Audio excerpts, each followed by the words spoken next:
Online video में आप सभी का स्वागत है। यह वीडियो कक्षा 12 के भौतिक विज्ञान के छात्रों के लिए बनाया गया, जिसमें आपको क्या दिया गया बेटा, विभव मापी। इस विभव मापी में आपको क्या देखना है बेटा, पोटेंशियोमीटर, जिसका काम क्या है बेटा, इसका काम यह है कि यह किसी भी बैटरी के अंदर क्या निकालता है बेटा, उसके सेल के बैटरी के अंदर उसका विद्युत वाहक बल की गणना करता है तथा किसी भी सेल से हम इस विभव मापी के द्वारा किसी भी सेल का जो है आंतरिक प्रतिरोध निकाल सकते हैं। तो सबसे पहले हम ये समझते हैं कि विभव मापी कार्य कैसे करता है। सबसे पहले समझिए विभव मापी का सिद्धांत क्या है। सिद्धांत को समझने के लिए आप इस फिगर पर पूरा ध्यान दीजिए। इस फिगर पर आप देख रहे होंगे कि हमने हमेशा ये P मतलब प्राइमरी, मतलब कि यह इसका प्रतिरोध है जो विभव मापी के सोर्स का है। ये आपका EP है, ये आपका माइनस, और ये प्लस है, ये माइनस। इन दोनों को मैंने समान रूप से कर दिया है। इससे भी करंट जो होगा प्लस से निकलेगा, इससे भी करंट प्लस से ही निकलेगा। ध्यान समझिएगा, समझने का प्रयास कीजिएगा। इससे भी करंट प्लस की ओर निकलेगा, इससे भी करंट प्लस की ओर ही निकलेगा। तो मान लीजिए अगर एक तरफ से अधिक पावर आ रहा है और एक तरफ से 10 का पावर और एक तरफ से 5 का पावर आ रहा है, तो ये दोनों एक दूसरे को कैंसिल कर देंगे और इधर से 5 के पावर से आगे चले जाएंगे। होगा कि नहीं होगा? तो अगर हम देखेंगे, अगर पावर ज़्यादा है तो मतलब अगर इस गैल्वेनियम में डिफ्लेक्शन हो रहा है, मतलब करंट बढ़ रहा है। करंट क्या हो रहा है बेटा? बह रहा है। समझिए फिर से कि इधर से अगर 10 का करंट आए और इधर से मान लीजिए 2 का करंट आए, तो ये 10 दे रहा है, ये 2 दे रहा है, तो रिज़ल्ट कितना होगा बेटा? 8 का हो जाएगा। या इधर से हम 8 कर दें, उधर से अगर हम 3 कर दें, तो अब हमारा रिज़ल्ट जो होगा 5 इधर की तरफ हो जाएगा। हो जाएगा कि नहीं हो जाएगा? तो अगर हम देखें तो एक समय ऐसा आएगा धीरे धीरे करते पर कि जहाँ पर G पर कोई डिफ्लेक्शन, मतलब G क्या होता है बेटा? गैल्वेनियोमीटर होता है। इसके अंदर एक सुई लगी होती है, यहाँ बीच में 0, इधर भी डिफ्लेक्शन होता है, इधर भी डिफ्लेक्शन होता है, दोनों तरफ घूम सकता है। गैल्वेनियोमीटर दोनों तरफ टक टुक दोनों तरफ घूम सकता है। तो ये इधर भी घूम सकता है और ये बेटा इधर भी घूम सकता है। तो जब यह घूमना बंद कर देगा, कभी ये इधर घूमेगा, कभी ये इधर घूमेगा, मतलब ये धारा की दिशा को भी बताएगा कि धारा की दिशा इस समय किधर है। तो जब यह घूमना बंद कर देगा, तो घूमने का बंद कर देने का मतलब क्या है कि इसमें जो करंट की धारा है वो 0 के बराबर हो गई। घूमना बंद कर देगा, इसका मतलब क्या हो गया? करंट की धारा की दिशा क्या हो गई? बराबर हो गई।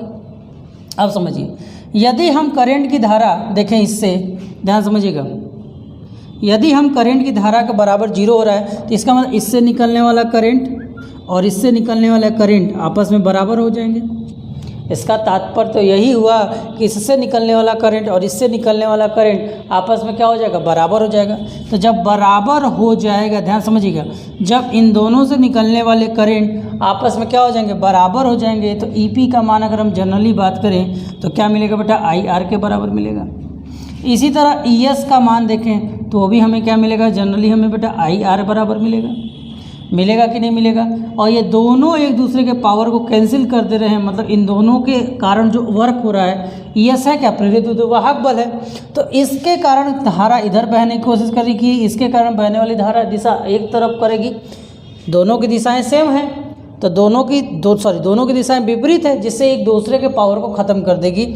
और हम देखेंगे कि हमने कितना पावर लगाया, और यदि मान लीजिए हमने 10 पावर लगाया और हमारा I 0 हो गया, हमने 10 पावर लगाया, हमारा I 0 हो गया, इसका मतलब क्या है कि जो बैटरी हमने लगाई थी उसकी पावर भी 10 होगी। समझिए, हमने 1 लगाया, करंट मिला दूसरी तरफ, इधर डिफ्लेक्शन दूसरी तरफ होगा। मैंने कहा कि करंट अगर आप जैसे इधर से मान लीजिए 10 है, इधर से मान लीजिए हमने 2 लगाया, तो भी तो हमें रिजल्ट मिलेगा 8 इधर की तरफ। फिर हमने अपना मान बढ़ा दिया, इधर अभी भी 10 है, फिर हमने इधर अपना मान बढ़ा दिया, 5 कर दिया, फिर भी हमको रिज़ल्ट 5 का मिला। इसी तरह करते करते इधर 10 हुआ, हमने इधर से भी 10 लगा दिया। तो हम कितना लगा रहे हैं हमें पता है, हम कितना लगा रहे हैं हमें अपना पावर पता है। ध्यान समझिएगा, हम कितना लगा रहे हैं हमें हमारा पावर पता है। तो जब हमें हमारा पावर पता है, जब हमें अपना पावर पता है तो हम क्या करेंगे, इसका पावर निकाल लेंगे कि नहीं निकाल लेंगे। मतलब हमारे द्वारा लगाया हुआ पावर नहीं तो इसको ख़त्म किया तो 10 इसका मतलब होगा कि मान लो हम 10 की ताकत से दूसरे को पकड़ रहे थे तो दूसरा भी 10 की ताकत से हमसे लड़ रहा था, तो ना हम जीतेंगे ना हम हारेंगे। तो इसका कंडीशन यही, इसका शर्त यही है कि आपको एक ऐसा सिचुएशन डेवलप करना है, एक ऐसा समय लाना है, ध्यान समझिएगा, एक ऐसा सिचुएशन लाना है या एक ऐसा समय लाना है जिससे गैल्वेनियोमीटर का जो डिफ्लेक्शन हो 0 आ जाए। उसके बाद हम लोग कैसे इसको देखते हैं, आइए डिस्कस करते हैं। तो समझ में आया। तो हमेशा जिस भी सेल को आपको जिस भी सेल को देखना है उसके लिए आपको ये करना पड़ेगा कि इन दोनों प्राथमिक सेल और ये आपका द्वितीयक सेल है, ये आपका क्या है बेटा, द्वितीयक परिपथ है। इन दोनों में आपको ध्यान देना है कि इन दोनों के बैटरी का कॉम्बिनेशन हमेशा क्या करना है बेटा, प्लस का प्लस के साथ ही रखना होगा। ठीक है, चलिए आइए अब देखिए कैसे हम इसको जीरो करेंगे, कैसे जीरो करेंगे। अब देखिए एक बात आपको बतानी थी कि अब किसी भी वायर में अगर ये मान लीजिए पोटेंशियल ए है, यहाँ पे पोटेंशियल बी है, तो कहने का मतलब जब इससे करंट बहेगा तो जैसे जैसे वो लेंथ में आगे जाएगा वैसे वैसे आपको याद होगा कि एक टॉपिक पढ़ाए थे, उस टॉपिक का नाम था विभव प्रवणता। क्या था बेटा, उस टॉपिक का नाम था विभव प्रवणता। क्या था बेटा, उस टॉपिक का नाम था विभव प्रवणता। समझिए, विभव प्रवणता। विभव प्रवणता क्या कहा था कि किसी भी वस्तु में जो है विभवांतर बदलता है एल के आधार पर। किसी भी वस्तु में, किसी भी वायर में अगर हम धीरे धीरे जैसे जैसे आगे जाएंगे वैसे वैसे हमारा विभव प्रवणता क्या होगा बेटा, घटता जाएगा, घटता है जाएगा। मतलब कि लंबाई के सापेक्ष विभव के बदलाव को ही विभव प्रवणता कहते हैं। क्या कहते हैं, विभव प्रवणता कहते हैं। और यह किसी भी वायर के लिए अगर इसमें एक समान तार है, सब कुछ है, तो ये सबके लिए बेटा क्या होता है, कांस्टेंट होता है। मान लीजिए ए से बी का जो हमने जो तार लिया इसमें, इसकी विभव प्रवणता मान लीजिए के, मान लीजिए इसकी विभव प्रवणता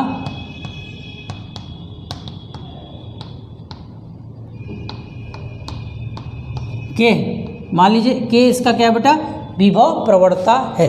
ठीक, चलिए तो अगर के इसकी विभव प्रवणता है, ध्यान समझिएगा, यदि के इसकी विभव प्रवणता है, मान लीजिए कि एक विभव प्रवणता मान लीजिए 2 है, मान लीजिए 2 है, तो अगर हम 5 मीटर गए तो हमने कितना विभवांतर गेन किया। तो विभव प्रवणता अगर 2 है तो इसका तात्पर्य होगा, अगर हम कहें कि विभव प्रवणता इसका 2 है तो इसका तात्पर्य होगा कि 1 मीटर जाने पर वो 2 वोल्ट कम हो जाएगा या 2 वोल्ट अधिक हो जाएगा। ड्रॉप की बात करेंगे तो देखो बेटा, प्लस से माइनस की ओर जा रहे हैं तो प्लस वाला हाई होता है, माइनस वाला कम होता है। तो मतलब जैसे जैसे हम आगे जा रहे हैं वैसे वैसे हमारा विभव कम होता जा रहा है, वैसे वैसे हमारा क्या हो रहा है बेटा, विभव कम होता जा रहा है। ठीक है, तो मान लीजिए 1 मीटर के लिए अगर हम दो विभव प्रवणता है हमारा, तो 5 मीटर में हमारा कितना हो जाएगा, 10 वोल्ट हो जाएगा। 10 वोल्ट हो जाएगा कि नहीं हो जाएगा। उसी तरह यदि मान लीजिए यहाँ से यहाँ तक वो एल लेंथ गया, ध्यान से समझिए, यहाँ से यहाँ तक यदि वो एल लेंथ गया तो यहाँ से इस बिंदु को मान लीजिए हम अपने मन से सी देते हैं, तो AC का विभवांतर कितना हो जाएगा बेटा, कितना हो जाएगा AC का विभवांतर। तो AC का जो विभवांतर है वो आपका हो जाएगा बेटा K × L हो जाएगा। किसके बराबर हो जाएगा बेटा, K × L के बराबर हो जाएगा। किसके बराबर हो जाएगा, K × L के बराबर हो जाएगा।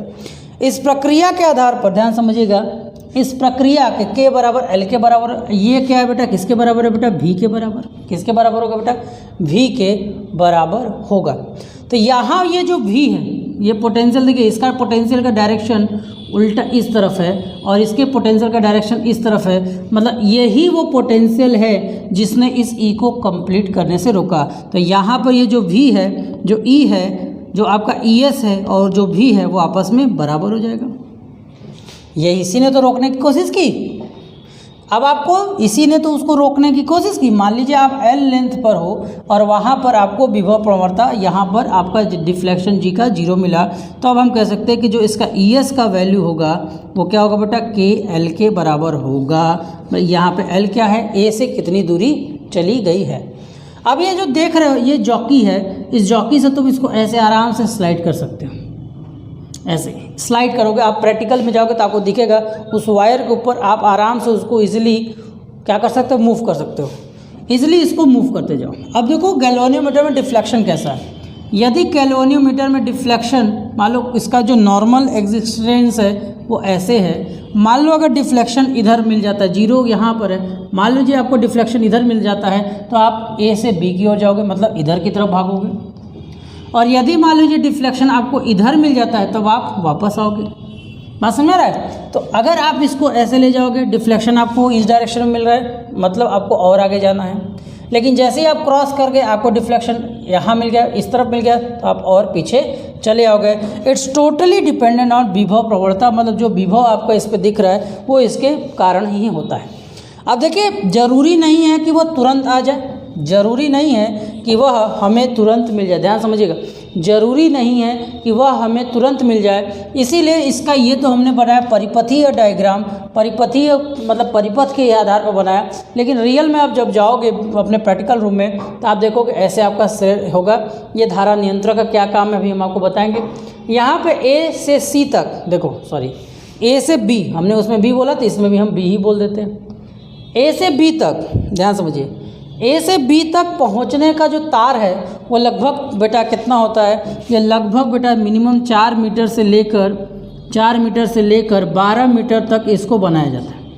कितना बनाया जाता है, 4 मीटर से लेकर, ध्यान समझिएगा, 4 मीटर से लेकर इसको 12 मीटर तक बनाया जाता है। कितना बनाया जाता है, 4 मीटर से लेकर इसको 12 मीटर तक बना दिया जाता है। इसके पीछे कारण क्या है, ध्यान से समझिएगा, क्योंकि ज़रूरी नहीं कि आप 1 मीटर जाओगे तो आपका आंसर मिल जाएगा, तो इसीलिए इसको ऐसा बनाया जाता है। और ये जो देखिए मैंने पीले रंग से इसको बनाया हुआ है, इस पीले रंग से बनाने का मेन जो तात्पर्य इसमें जो यूज़ किया गया है वो है बेटा तांबा।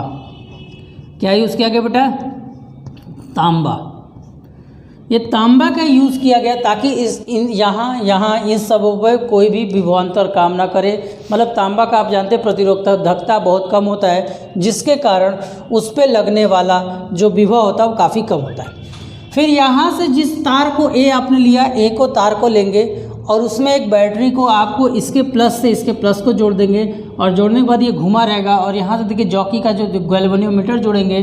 फिर ये देखिए ये जो क्रॉस ऐसे कर रहा है, मतलब बिना टार छुए को। अब इस जॉकी को आप स्लाइड करेंगे, कभी आप इस पर करेंगे, कभी आप इस पर करेंगे, कभी आप इस पर करेंगे, कभी आप इस पर करेंगे। और यहाँ पर एक स्केल लगा होगा, ध्यान समझिएगा, यहीं पर एक स्केल लगा होगा जिससे आप इसकी लंबाई को नाप सकते हैं, जिससे इसकी लंबाई को नाप सकते हैं।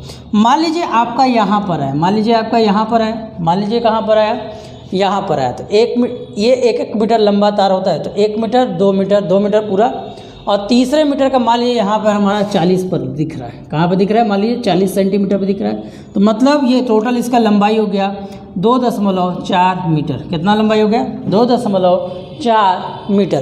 तो इस मीटर का हम प्रयोग कर लेंगे और देखेंगे कि इसका कितना है। और पोटेंशियल ग्रेडियंट अपने पास बेटा दी जाएगी हमें, हमारे पास जो पोटेंशियल ग्रेडियंट है वो मिल जाएगी। उसका फॉर्मूला आपको पता है, V बराबर K का मान क्या होता है, V/L के हिसाब से निकालेंगे। कैसे निकालेंगे, इसका जितना भी V देखेंगे कि इस पर कितना पोटेंशियल, पहले हम इसको नाप लेंगे कि इस पर A से C तक का विभव कितना है।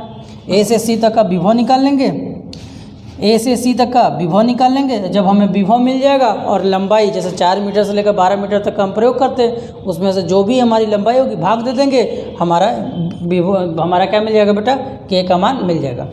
अब इसमें जो वायर यूज़ करते हैं वो कौन सा यूज़ करते हैं बेटा, कॉन्स्टेंटन का या मैग्नीन का।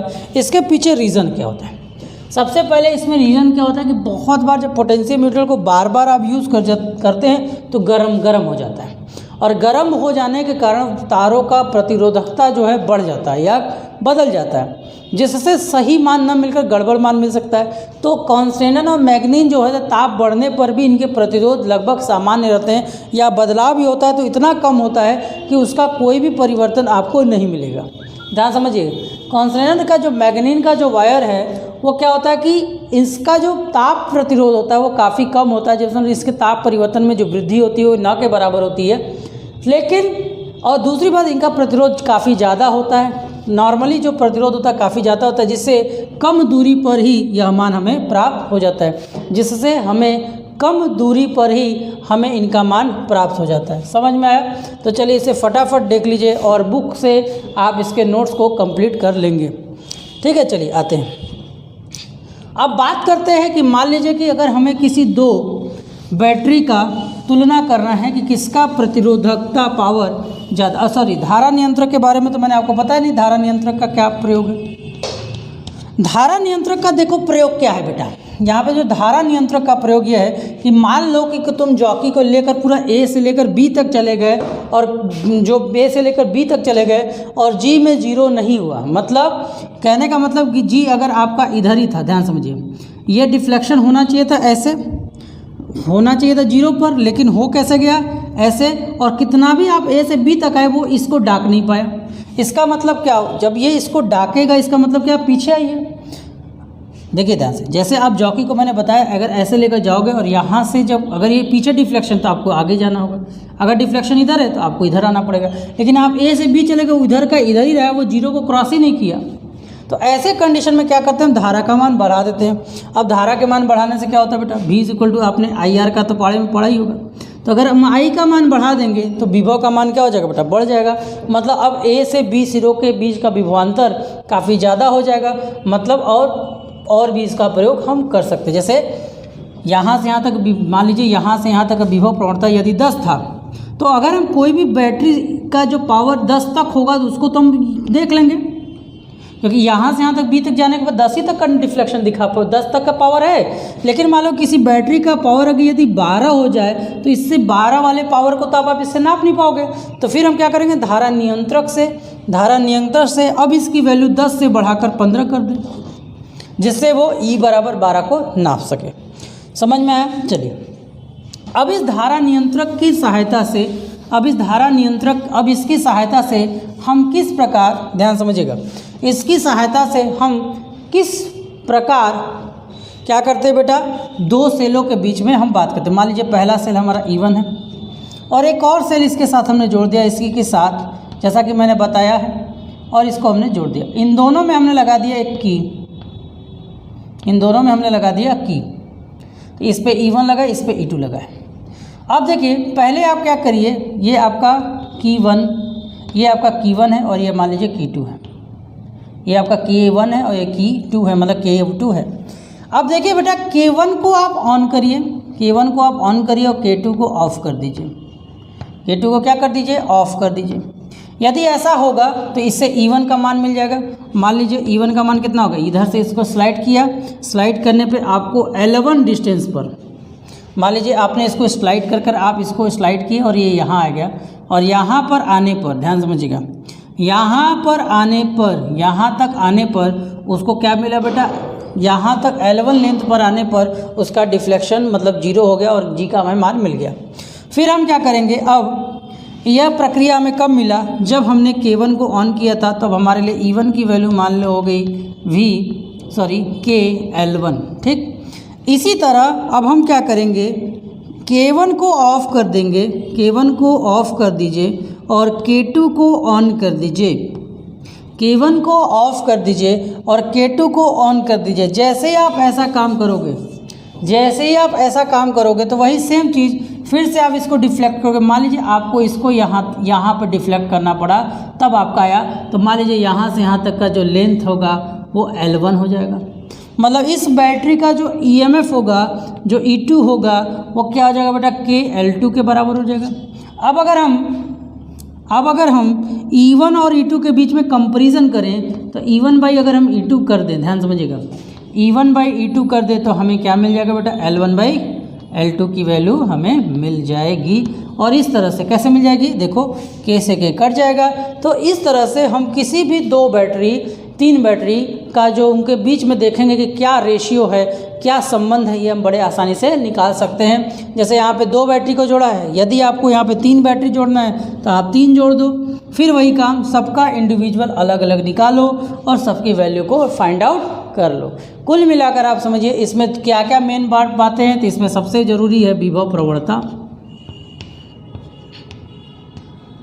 विभव प्रवणता, और दूसरा जो बैटरी के प्लस माइनस को जोड़ेंगे तो प्लस को हमेशा प्लस से जोड़ना है और माइनस को हमेशा माइनस से जोड़ना है। ये आपका प्राइमरी होगा, मतलब जिससे आपको जो आपके पोटेंशियोमीटर का सोर्स है जिसके अंदर जिससे उसको ऊर्जा प्राप्त हो रही है, और यह जो ES होगा ये सेकेंडरी होगा जिसके बैटरी के EMF को ज्ञात करने के लिए हम इतना पूरा दिमाग लगा रहे हैं। अब जल्दी से इसे नोट कर लीजिए, फिर हम बताते हैं इसी पोटेंशियोमीटर का प्रयोग करके आंतरिक प्रतिरोध किस प्रकार से निकाला जाता है। फटाफट इसे नोट कर लें।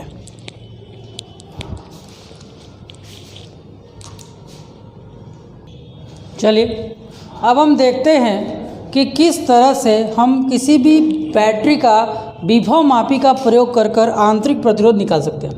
सबसे पहले आप क्या कीजिए कि इस प्रतिरोध बॉक्स को पहले मैं हटा देता हूँ। जैसे आप नॉर्मली पहले E का मान निकालते हैं, निकाल लो। तो इसका मान लीजिए E का पावर है मान लीजिए इसका E का पावर है आपका ES ही है। तो अगर आपको ES निकालोगे तो आपको पता है कि ES का जो मान आएगा वो कितना होगा। मान लीजिए ये यहाँ से यहाँ तक L1 लेंथ पर गैल्वेनियोमीटर पर डिफ्लेक्शन 0 हुआ तो E का मान क्या हो जाएगा बेटा, KL के बराबर हो जाएगा। जो E पे मान होगा, ये जो टॉपिक है वो उतने अच्छे से तभी समझ में आएगा जब आप प्रैक्टिकली इसको करोगे, क्योंकि ये प्रैक्टिकल का टॉपिक है। EL1 मान लीजिए आ गया। अब आप इसमें क्या करो, इस परिपथ में एक प्रतिरोध बॉक्स लगा दो इसके समांतर। जैसे ही आप इसके प्रतिरोध बॉक्स को लगाओगे तो इसका जो प्रतिरोध है वो थोड़ा सा बदल जाएगा। जैसे ही आप इसमें लगाओगे तो अब देखो पहले आंतरिक सिर्फ सेल का आंतरिक प्रतिरोध काम कर रहा था, अब बाहरी प्रतिरोध भी हमारा काम करेगा। और इस सेल से हम कोई भी एक कुंजी निकाल लेंगे जिससे हमें प्रतिरोध का मान पता चल जाएगा। ये क्या बेटा, प्रतिरोध, ये क्या बेटा, प्रतिरोध बॉक्स।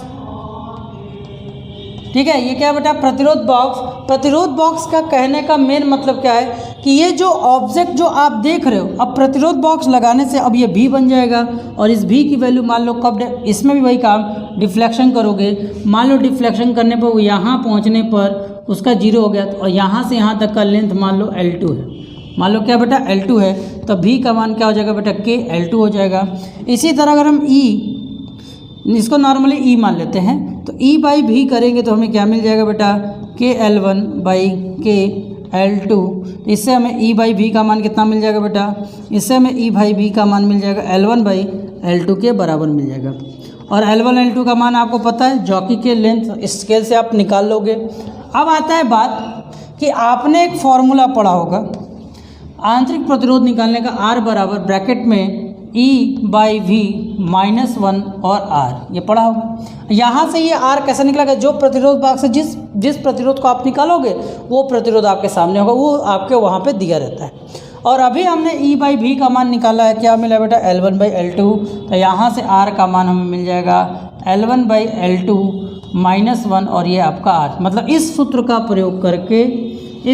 प्रयोग करके हम विभव मापी के द्वारा किसी भी सेल का आंतरिक प्रतिरोध निकाल सकते हैं। उसके लिए प्रक्रिया क्या है, पहले आंतरिक प्रतिरोध को हटाकर इसका EMF निकालिए। जब आपका EMF निकल जाएगा तब इस पर एक आंतरिक प्रतिरोध लगाइए जिससे आपको V का मान मिलेगा। V का मान बेटा क्या होगा, KL2 होगा। दोनों का अनुपात निकल जाएगा, दोनों का अनुपात क्या होगा बेटा, L1/L2 के बराबर होगा।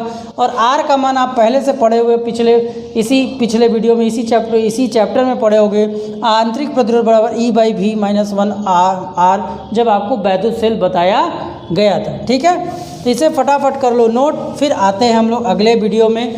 ठीक, इसी के साथ इस चैप्टर के जितने भी महत्वपूर्ण बिंदु थे लगभग सभी समाप्त हो गए। इसके न्यूमेरिकल्स बचे हैं वो आपको बताए जाएंगे। अब नेक्स्ट वीडियो से आपको न्यूमेरिकल्स और नया चैप्टर शुरू किया जाएगा। धन्यवाद।